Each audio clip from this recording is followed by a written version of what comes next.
Hello mga kabisdak! Welcome back sa ating vlog! This is Bisdak in Korea, your Boholana Ajuma. Ito yung pinakita ko last vlog natin guys, yung mga apricots na binuro namin ni Biana. Nakalimutan ko kasing i-upload ito, yung pagburo lang na part ang in-upload ko. So ipakita ko lang sa inyo yung aming pamimitas.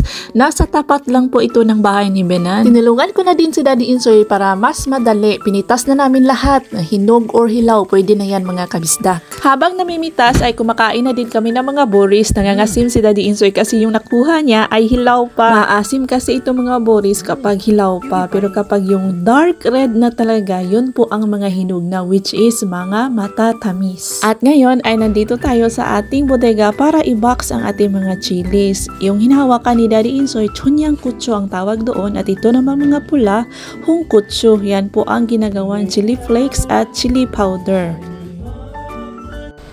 Gumol ka, chumuyang gumol kuya. Gumol kuya. At ngayong araw ay dumating ang auntie ni Little Insoy, ang kapatid po ni Daddy Insoy. Bibisita siya sa bahay ni Benan para magawa kami ng kimchi. Siya po ang si Chagun Unni, yung taga Suwon mga kabisdak. Yung taga Seoul, siya po si Kun Unni, yung medyo short hair at medyo payat. Itong si Chagun Unni, yan. No, 안녕하세요. 누가 왔어? 누가 왔어? Buwa.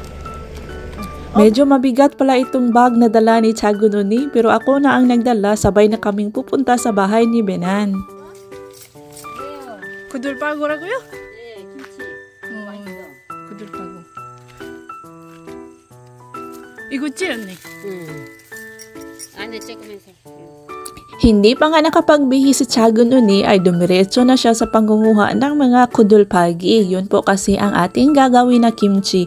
Kudulpagi kimchi, yolmo kimchi at pa kimchi. Tatlong klaseng kimchi po ang gagawin natin today. At ako, ang aking task ay maghugas, magbalat at magboil ng mga patatas. Ito po kasi ang ating gagawing sauce para sa ating kimchi. At nag-inom muna ako ng tubig kasi sa sobrang busy halos makalimutan ko nang mag-inom ng tubig guys. Ang mga nanay lang siguro ang makarelate sa sitwasyon namin no, na halos makalimutan ang mag-inom ng tubig gawa ng sobrang busy at itong panunuklay halos hindi na makapagsuklay guys. Sa sobrang busy nga, daming gawain sa bahay. Hinugasan ko lang at binalatan ang ating mga patatas. Medyo konti lang kasi hindi naman karamihan ang ating gagawin ng mga kimchi. Pakuluan lang natin yan hanggang sa lumabot ang ating mga patatas. Ito yung mga kudulpago na nakuha ni Chagun Unni. Tinatawag nila yung kudulpago, minsan ay kudulpagi. Nasa labas lang yan ng bahay ni Bena, nasa gilid-gilid lang guys. Ito naman ang tinatawag na yolmo. Ang yolmo po ay isang klase ng radish. Maliliit lang talaga yan na radish guys. Binabad na po yan ni Benan kaninang umaga. Binabad po niya sa asin. Tinanggalan mo na yan ng mga dumi-dumi at yung mga patay na mga dahon bago ibinabad sa asin. Maghuhugas muna ako nitong ating malaking kawa dito sa labas kasi magsasaing ako ng mga radish leaves o tinatawag nilang serigi. Pero nag-break muna kami, no? Break time muna para mag-snacks. Nagugutom kasi itong si Chagun Unni. Hindi siya kumain kanina while nagabiyahe kasi masakit daw. Sumakit bigla yung kanyang ulo. Dito sa Korea, tinatanggap mo talaga gamit ang iyong dalawang mga kamay ang mga bagay na ibinibigay sa iyo ng mga matatanda. Halimbawa si Benan, binigyan niya ako ng gimbap. Ginamit ko ang aking dalawang kamay kasi yun po ang polite way. Or kahit na sino, kahit na si Chagun Unni, basta mas matanda pa sa iyo guys, gamitin mo talaga ang iyong dalawang kamay sa pagtanggap ng mga ibinibigay nila sa iyo. Ibinabad ko muna itong ating mga garlic para lumambot at mas madaling balatan. Tinawag ko itong si Little Insoy kasi nagliliwaliw, nagtutour na naman siya sa ating mga neighborhood. Sabi ko sa kanya, dito na maglaro sa gilid ng bahay ni Benan, yung bang makikita ko siya ba? Kasi nagwo-worry ako kapag kung saan siya nagpunta, kung hindi ko makikita kung ano ang ginagawa, baka kung mapano na. Kaming dalawa na ni Chagun Unni ang nagbalat nitong ating mga bawang para mas madali kasi parang aabutan na kami ng gabi. Mahabang proseso kasi ang paggawa ng kimchi. Ito pala yung mga bawang na harvest namin nila Kuya Saddam at Lungkoy. Yung sa June, yung harvest ng bawang vlog. So ito po yun sila. Pagkatapos mabalatan ang mga bawang ay naghuhugas na si Tiago Noni ng ating mga yulmo, yung mga baby kimchi natin. No, hinugasan na kasi binabad man yan sila sa asin kaninang umaga. Naboring na yata si Little Insoy, lumapit na siya sa akin, naghahanap na yan ng kalaro, nag-aaya na yan nga mag-utubay kami. Sabi ko mamaya na, hintayin natin si papa mo, si Daddy Insoy, dahil ako busy ako dito, hindi ko man pwedeng pabayaan itong si Bianan at si Tiago Noni sa paggawa ng kimchi guys. Nahihiya ako kasi matrabaho, dapat ko talaga silang tulungan. Nagkuha na ako nitong ating mga chilies, hinog na honggochu at hinog na chongyanggochu dahil isa po yan sa ingredients sa paggawa ng yolmo kimchi. Para sa akin ay the best talaga manirahan sa probinsya dahil malinis, mapayapa at matipid. Yes guys, legit po talaga ang matipid. Dahil kapag matyaga ka lang magtanim-tanim dyan sa iyong gilid-gilid, ay pwede ka na mag-harvest. So makakatipid ka talaga sa pagkain. Matipid na presko pa. Nilagay ko na itong ating mga dahon ng radish. Yan po ang dahon ng mga daikon radish na tinatawag naming serigi. Binuboil namin yan mga kabisdak para gawing ulam. Binuboil namin yan for 5 minutes sa kumukulong tubig. Yung nut na lang taga, yung karit na ang ginamit ni Tiago Noni na panghalo kasi hindi namin mahanap, hindi namin mahagilap kung saan nilagay ni Little Insoy ang aming luwag, yung luwag baladel. Kung saan lang kasi nilalagay ni Little Insoy ang ating sandok. Luwag po sa Bisaya ang sandok mga kabisdak. Pina-check ko muna kay Bianan kung okay na ba, kung malambot na ba ang ating mga sirigi kasi hindi po yan pwedeng ma-overcook. Hindi po masarap ang gulay kung ma-overcook. Maramihan talaga ito no kasi malapit na po ang winter. May naka-standby talaga kami na freezer, malaking freezer para sa aming mga frozen foods kasi itong ating mga gulay, pati yung ating mga mais ay fine-frozen po namin yan mga kabisdak. At gagawa din tayo ng pa kimchi or yung spring onions kimchi. Kaya ito, kinukuha na namin ang mga spring onions. Ako naman ay nagkukuha ng ating mga chives. May chives din dito sa Korea mga kabisdak. Medyo malalaki lang ang kanilang chives, no? Mas gusto ko po ang mga chives dyan sa atin sa Pinas kasi mas mabango. Yes, mas mabango po mga kabisdak. So, bilisan na natin, i-fast forward na natin kasi paggabi na guys, pahapon na, pasahop na si Haring Araw. Kaya mas masarap talaga ang homemade kimchi dito sa probinsya dahil fresh po, presko lahat ng ating mga ingredients. Correct! Yes, yes, yes! Mas masarap talaga kapag presko ang ating mga kinakain, no? At ang hirap magpapanggap ka ba ako? Kakantahan na lang natin ito. So yun, after ko mag-harvest ay syempre ating lilinisan isa-isa. Ito naman ang pinaka-complicated na part, yung paglilinis ng mga chives kasi nga medyo maliliit man, malalaki siya pero maliliit pa rin. One by one mo siyang linisan, so it will take time talaga, nagkukonsume ng oras. So after mong linisan, hugasan mo pa isa-isa dahil very sensitive man ito mga kasama ko sa mga dumi-dumi. Dapat talaga malinis ang pagkain. O diba, hapon na, inabutan na talaga kami ng hapon. Aabutan pa kami nito ng gabi. O naghuhugas pa rin kami guys. Walang katapos ang hugas yan. Si Tiago Noni ay nagbabalat ng mga onions. At nandito na si Papa ni Little Insoy, si Daddy Insoy. O sa wakas may kalaro na po ang ating Little Insoy.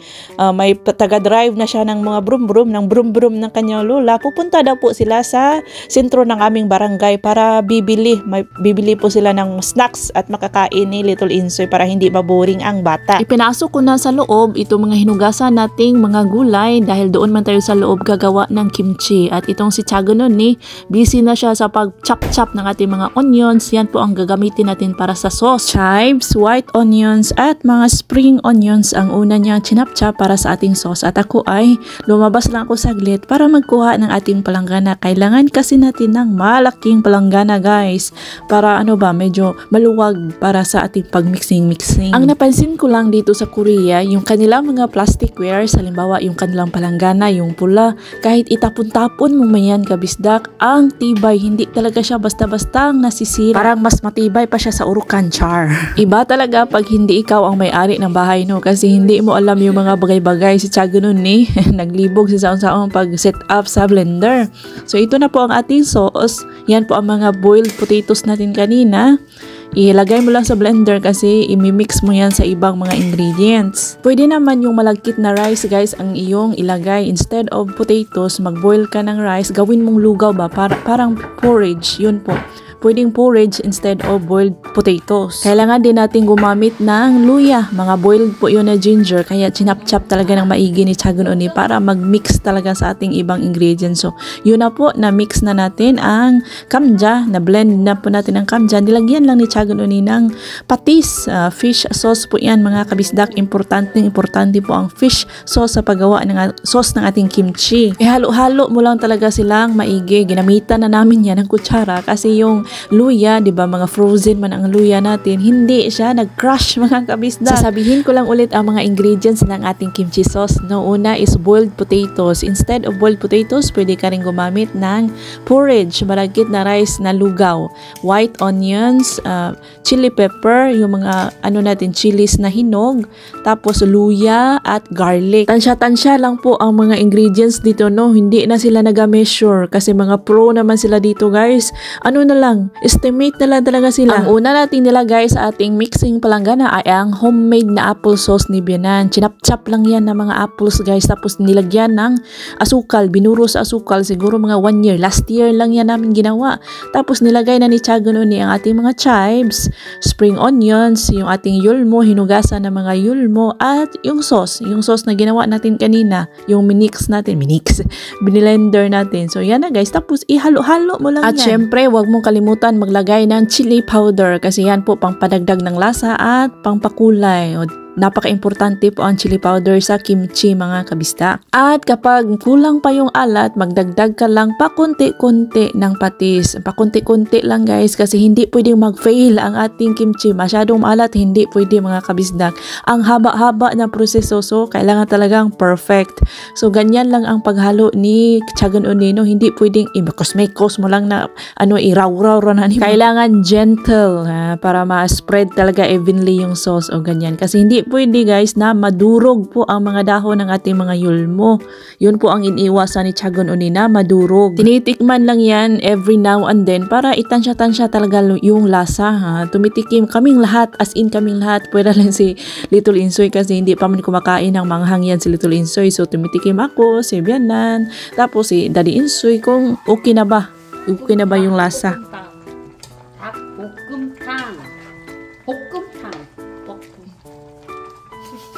볶음. 닭볶음탕. Malapit na maluto ang ating hapunan, dakpukumtang. Yan po ang specialty ni Chagun Oni. Ito si Chagun Oni guys, masarap yan magluto. Masarap at master din yan sa kimchi. Marunong talaga yan sa kusina kasi may license sa cooking yan si Chagun Oni. Kaya gustong gusto ko na nandito si Chagun Oni kasi may natututunan ako mga tricks ba sa kusina at mga bagong recipe. So naghihintay lang kami na maluto ang kanyang dakpukumtang. Nagpapak na lang kami ng mga ibang side dishes dito at nanunood na din ng drama sa TV. Yan po ang naging banding namin dito guys. Hayahay ako kapag bumibisita yan si Chagun Oni at si Kun Oni kasi pwede ako mag-break sa kusina. Talagang sinasabihan nila ako na magpahinga ka doon kasi kapag wala sila, ako naman na ang nakatuka sa kusina dito, no. Finally ay naluto na po ang ating dakpukumtang. Yes, mga kain po tayo mga kabisdak. Masarap yan guys, as in masarap, pero medyo maanghang lang. Nadamihan ni Chagun Oni ng lagay ng mga chili pepper. Nagreklamo ngayon si Bianan, masarap nga daw pero maanghang, hindi siya masyadong makakain kasi yan si Bianan, hindi niya gusto yung masyadong maanghang ba, pero ako okay lang. I-flex ko lang yung mga sinaing ko ng mga dahon ng radish. Ito po yun guys. Yun po yung dahon ng mga daikon radish na sinaing ko kahapon. Yan sila Ito mga radish na to, gagawin natin yung radish kimchi sa Kimjang next month sa November. At kinaumagahan ay andito na, nag round 2 na kami sa aming kimchi. At this time is yung mga spring onion kimchi na ang ating gagawin. Kinuha lang namin yung mga dumi-dumi at yung mga patay na dahon ng mga spring onions. Tapos hugasan na natin guys. Kailangan talaga dapat malinis kasi may mga mga uod din yan. Hindi kasi kami nag-i-spray ng mga pesticide sa mga gulay na aming kakainin. So yan po ang ating mga kudul pegi. Hindi namin nagawa kagabi, so gagawin natin today. Kudul pegi at spring onions ang ating gagawin today. Ang napansin ko lang dito sa Korea, dito sa probinsya, ay marami po silang alam na mga halaman na pwede natin kainin. Kahit kung tingnan mo siya guys, para lang talaga siyang damo sa gilid-gilid, no? Pero nakakain sila. Hindi sila dito guys. Di talaga magugutom kasi marami silang alam. Mas maganda talaga kapag marami kang alam. Char, parang si Kuya Kim na ako doon. Para sa akin, no, ay mas masarap pa po ang spring onions kimchi kaysa sa napa cabbage na kimchi. Masarap po talagang i-partner ang spring onions kimchi kapag kumakain ka ng ramyun. So ang ating mga kudul pagi ay hiniwa lang namin into bite size. Yung mga ugat ay isinama na namin. Hindi po namin pinuputol ang mga ugat kasi marami kang makukuhang sustansya daw. Masustansya daw po ang mga ugat. So itong mga kamote na nasa gilid ng bahay ni Benan, nahuli talaga yan, hindi namin pa na-harvest. Ang mga kamote lang na hinarvest namin yung sa latest vlog natin na upload, kamote harvest vlog, yun po yung mga kamote na nasa gilid ng aming bahay. Ito ay nasa gilid ng bahay ni Benan. Parang na-prank ako nito mga kamote na to kasi akala ko talaga, ang expectation ko is marami siyang bunga kasi kung titingnan mo ang yabong-yabong at ang ganda-ganda ng mga dahon ba. So akala ko talaga, wow, marami itong bunga, mas marami pa ata itong bunga kaysa sa doon sa mga kamote sa gilid ng aming bahay. Malalaki naman yung kanyang mga bunga pero tig-iisa, dalawa lang, ganun. Hindi worth it ang aming pagod dito ba sa pagbungkal-bungkal. Ang nagtanim pala ng mga kamuting ito ay sila Wiggy at Oscar, sila Kuya Sadam at Lungkoy.